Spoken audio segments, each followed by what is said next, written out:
Surveillance Midday in New York, and we're ripping up the script here. Thrilled to bring you now Caroline Atkinson of the International Monetary Fund. She has had an extremely busy 4 or 5 days. Caroline, thank you so much for being with us today.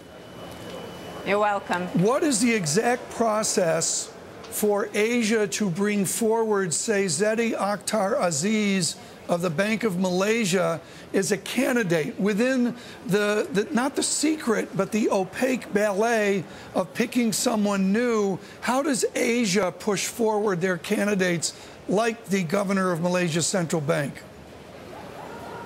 Okay, thank you. Well, perhaps I can say, first of all, that the selection process for the managing director of the International Monetary Fund is carried out by the executive board, which represents all of our 187 member countries. And the executive board decides the selection procedure. I expect that they will start to meet to decide that very soon.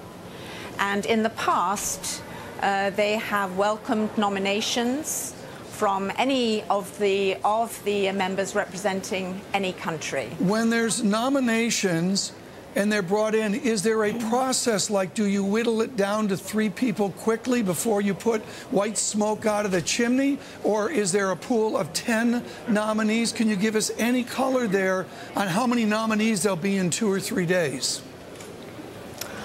Okay, maybe the color I can give you is of a slightly different shading. First of all, it's not a we. You know, I'm a member of the IMF staff, and John Lipsky is a member for these purposes of IMF staff and management. We make a lot of decisions and have a lot of responsibility for carrying on the fund's daily business. But we are not responsible for selecting the managing director. That responsibility lies with the member countries through their executive board at the IMF. And that executive board also decides how to carry out the selection process. For example, last time there was a selection process in 2007, the executive board decided to add some additional criteria to earlier criteria for the selection process. So the first step is for them to meet and decide amongst themselves how they plan to go about selecting.